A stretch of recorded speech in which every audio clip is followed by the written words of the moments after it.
Good afternoon, everyone, and thank you very much. Welcome to this afternoon's North American premiere of Florian Henckel von Donnersmarck, Werk ohne Autor, how's my German?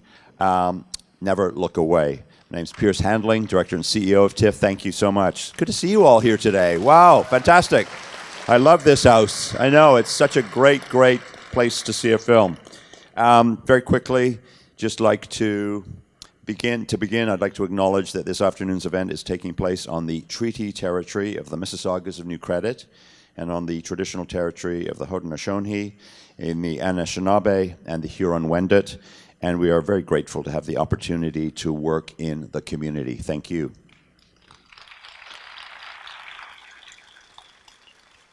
So this film is eligible for the Grolsch People's Choice Award. Please vote at tiff.net/vote. I'd like to thank the people that brought us this afternoon's film, Mongrel Media, Sony Picture Classics, and Beta Cinema.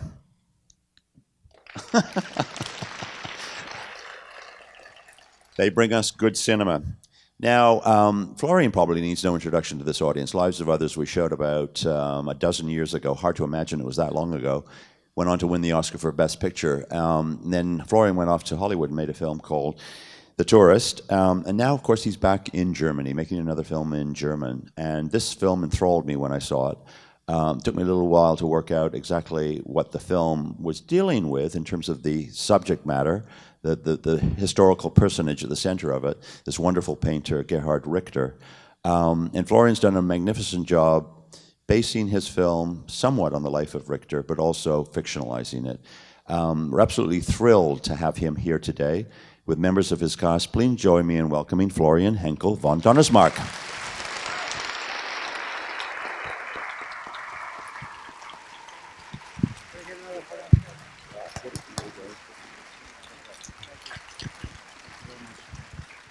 Thank you very much, and thank you, Piers Handling. You know, I know that I owe a lot of what you described happened in my life to you and to the fact that you presented this film here at such an early point and really gave me the right kind of exposure, and to the wonderful audience that attends this festival.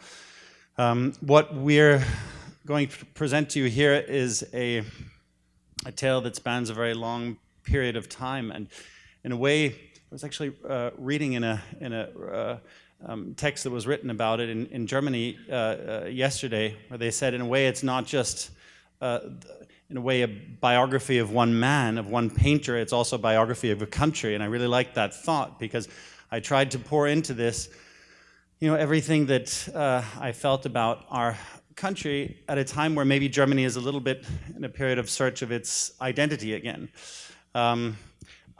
I'd also, I mean, the origin was that I tried to make a film about human creativity. There was one, because I was always fascinated by this thought that it's of the comfort that art can give us, that somehow, in a work of art, you see the suffering that, and this film is about art and a great artist, that an artist has gone through.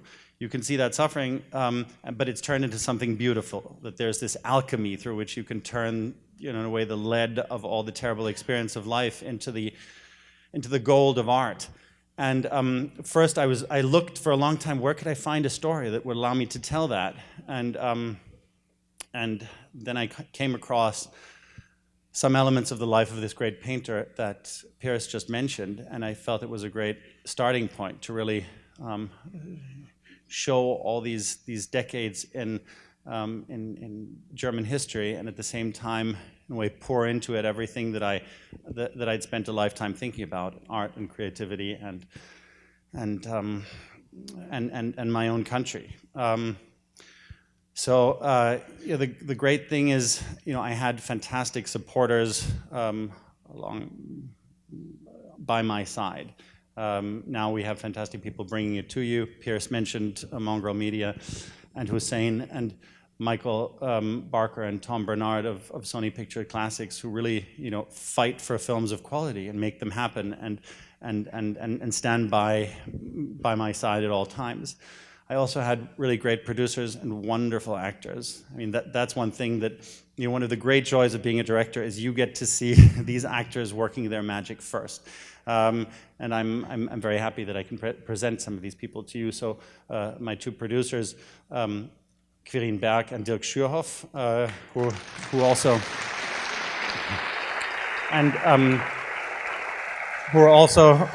also helped me make the lives of others. And then I have my wonderful lead actress. This is really someone who, I completely fell in love with from the first moment I set eyes on her, and I hope you will too. To me, in a way, she's like a time traveler from another time with her just intelligent grace, beauty, and I can't imagine the film without her. It's Paula Beer.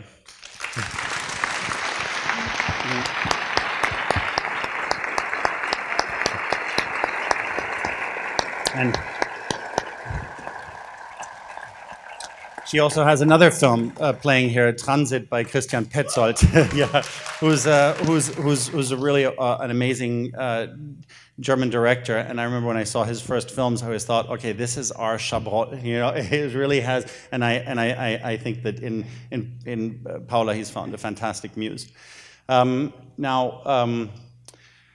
An actor to whom I owe so much because he was the lead in The Lives of Others, and is one of our two leads who survived. That was, he's actually, before I started writing the film, I went to him and I said, look, if you're not going to play this villain in this movie, I'm not going to write it. And then he said, why the villain?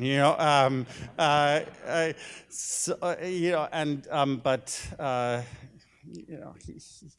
hope you'll understand why when you see the movie. Sebastian Koch.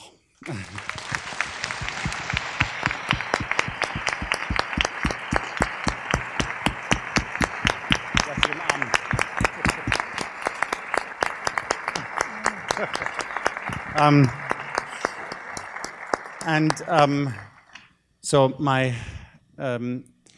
lead actor who plays the artist in this film is really someone who, who every day at the editing bay, and it took a long time. Sometimes it feels like it took as long to make this film as it did to, as the vast time expanses that it covers.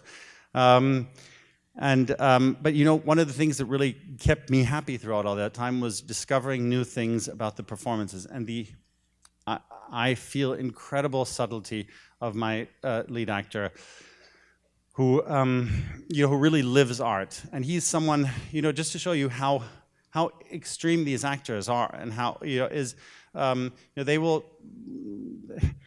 For example, Sebastian didn't do a project for a year before this film because he said he wanted to prepare for this and just find his way into the character. My other lead actor is exactly the same way. He just lived this and just spent all of his time painting, drawing, learning these techniques, attending the Great Art School of Hamburg with one of the most important painters of our time. We had incredible painters who made the painting for this film. They worked with him so that, in a way, everything would be real. He even learned how to build picture frames, because he wanted every last element to be authentic. And I think it comes across. And he really plays his roles from inside. He's someone that I really admire. And Tom Schilling.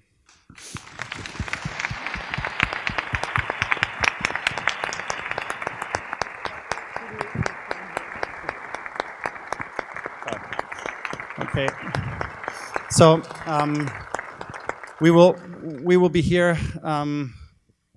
We will be here, of course. Hoping that you will talk with us about the film when it's done. Yes. Now we present to you something that we really worked on for so many years, and hope that our love for all the subject matter, somehow transmits itself to you. Thank you. Ladies and gentlemen, please join me in welcoming back to the stage Florian Henckel von Donnersmarck, Tom Schilling, Paul Lebert, and Sebastian Koch.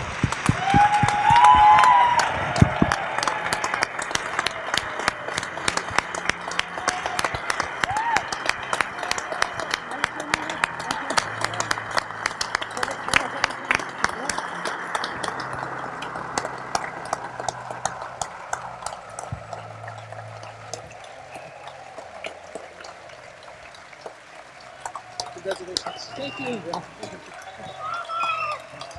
Congratulations.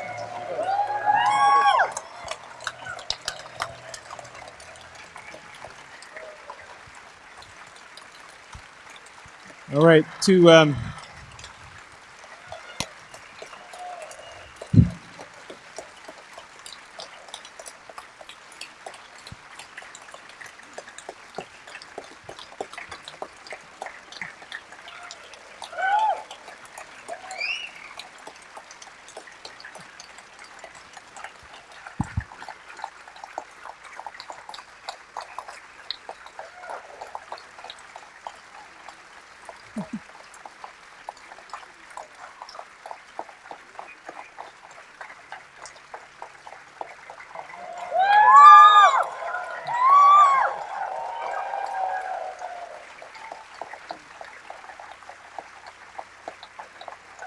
begin our question and answer period,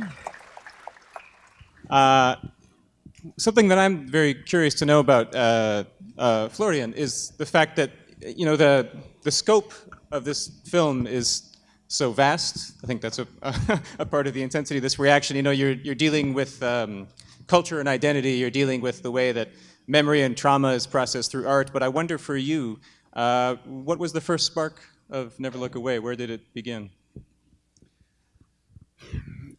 You know what? It began with. There's a wonderful book about filmmaking by a director that I very much admire. His name is Elia Kazan, and he wrote an autobiography which is called A Life, and it's actually a really fascinating and unbelievably honest account of his life, because at that point he was at a very low point in his life. He'd spoken in front of the House of Un-American Activities, had named names. He had nothing to lose. He just said, okay, now I want to see if there's anybody left who can still love me if I tell my full life. And it's actually a very fascinating account. And there he has one line where he talks about his work with geniuses, and this film is about an artistic genius. And he said that he meant Marlon Brando, Tennessee Williams, Arthur Miller, and so on. He said, he realized that with all those geniuses, their artistic talent was merely the scab on the wounds that life had dealt them, mostly in childhood. And I thought that was such an interesting thought, this idea, because it's a metaphor that you can really stretch pretty far, because it means, the greater the wound, once it's healed, because as long as it's still bleeding, you can't create any art in a way. But once it's healed, the greater the wound was, the greater the scab, the greater the talent in a way. And I always thought, it's such a beautiful way of looking at all the hurt that all of us go through in life, that it's in a way a chance to do something. And I was always on the lookout to see if there's any way that I can tell that, tell that story. And so first I thought I'd be able to find it in classical opera, and so I looked through all the operas and the origin stories and way of the operas that really moved me, because I thought maybe I'd find something about a composer who used the hurt of his life to create incredible art, and I didn't find anything there. Mostly it was just Giuseppe Verdi loved Friedrich von Schiller and just did one of his plays after the other as an opera.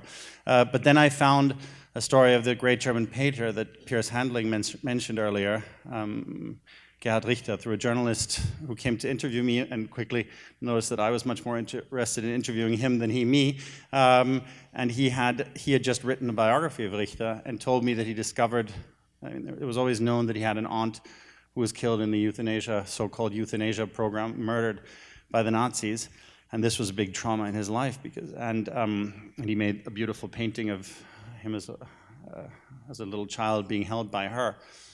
But what was not known, and what this journalist found out by really, just being an incredible reporter, when he did a portrait of Richter, when Richter was already in his 70s, he found out that that the father of Richter's wife, who'd been painted in many paintings, had been one of the SS doctors of this so-called euthanasia program.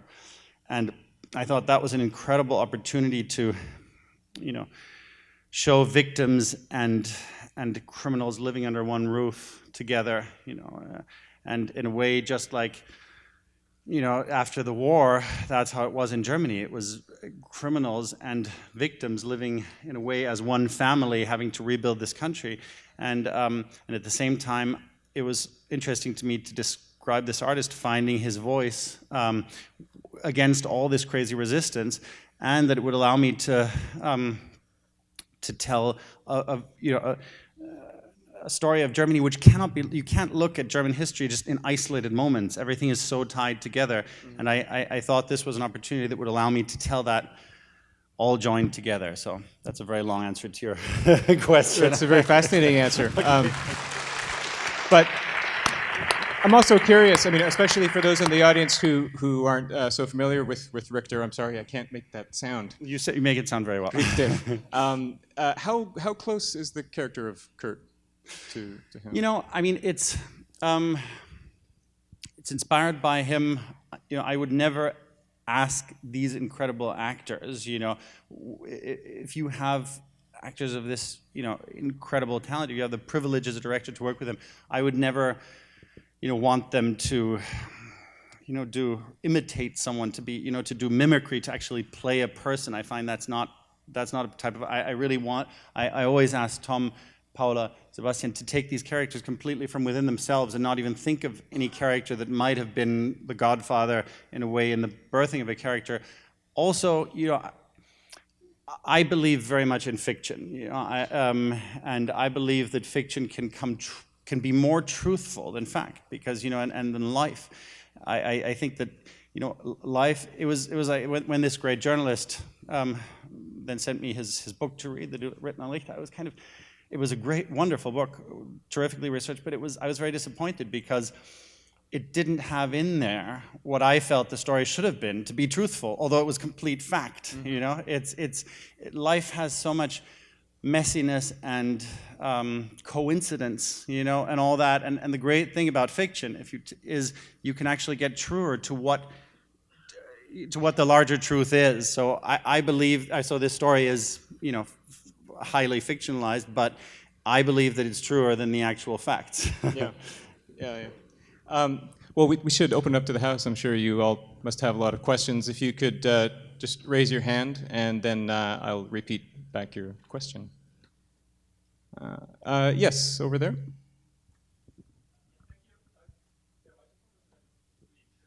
Let's go ahead.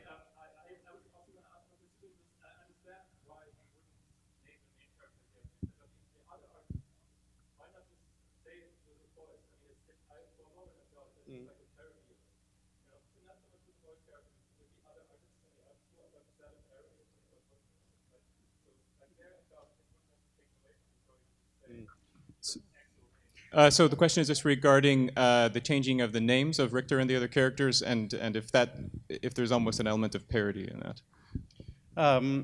It's just I feel that with all those characters, I took complete freedom with them. We took, we created the works of art for the film, using our artists. It would be kind of like,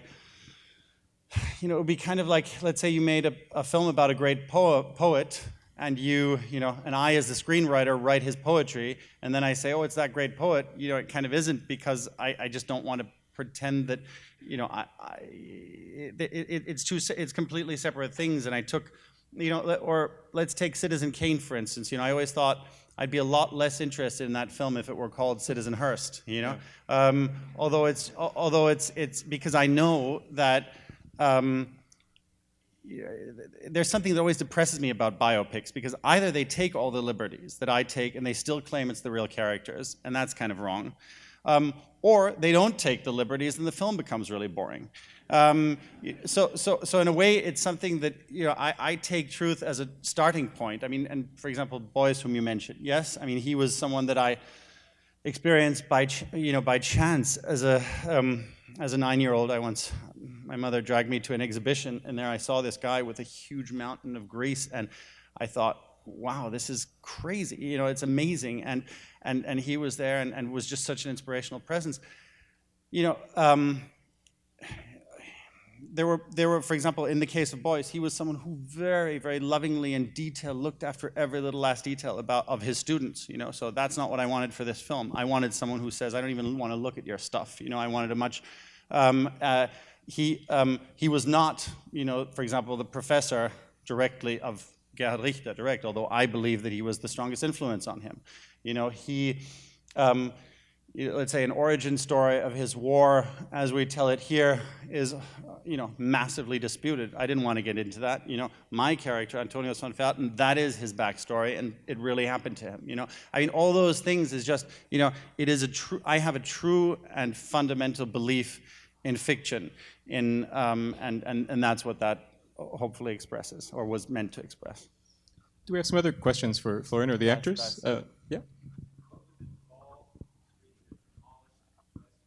Oh wow! What was involved in creating a demolished Dresden? That's a very good question. A lot. It was really something. You know, because I don't believe in images that aren't in largest part real, you know, so I think that visual effects can be something, you know, maybe to fill a few little gaps here and there within one image, within one frame, but if you don't have, you know, the largest part of the frame completely real, I'm not convinced, and I think on some, you know, subconscious level you'll always realize it's fake, and so I wanted real destruction to really make that felt.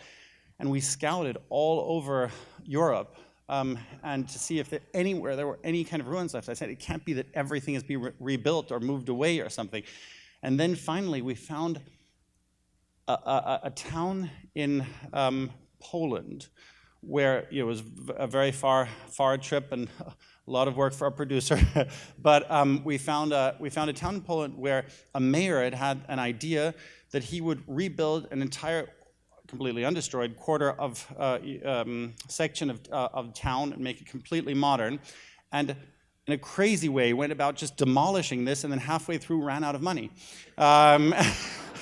and so you had this huge, you know, as far as you could see, just ruins that were, I mean, messy. They didn't look like bomb destruction. So we sent our production designer and amazing woman, Silke Buhr, who, you know, I said, okay, look, do you think you can turn this into destroyed Dresden? And she's someone where I know that she has this thing that she can't, you know, if you put a challenge to her, she'll always say yes, even if it's impossible. And I said, do you think you can do this? And she said, yes, I can do it. And spent, you know, months there with her crew, you know, just putting in elements of ruins that made it look like destroyed Dresden, and then, you know, and then we used various elements of paintings, drawings, photographs to extend it as far as the eye can see. I mean, those. But you know, it was really, and in the same way, you know, Dresden was rebuilt along the river, most of it after the fall of the wall. It was ruins until then. So we really tried to look to see, okay, what were the buildings that were in the depth? And we went to Prague, to Munich, Vienna, and shot buildings that were very, very close architecturally and just placed them in there. So, you know, in a way, everything you see is real, because you know, we wanted it to just feel as real as possible. Thank you for that question. Yeah, I think we just have time for one more question. Yes, over there. Both this and the lives of others, both sort of involve characters kind of swirling around one another without fully knowing their connection. Can you talk a little bit about what gives you that sort of narrative? So the question just has to do with the relationship between this film and the lives of others, and the way that both films have characters who are sort of in each other's orbit without necessarily knowing how they connect. That's an interesting observation. You know, it's, you know, to come back to Gerhard Richter, he has this great line where he was once someone very intelligent, you know, like you made an observation about one of his paintings, and he didn't know what to say about that. And then he said, well, you know, what can I say? My paintings are more intelligent than I am. You know, and it's kind of like that. I mean, I like the observation, but I have to think about it for a while. And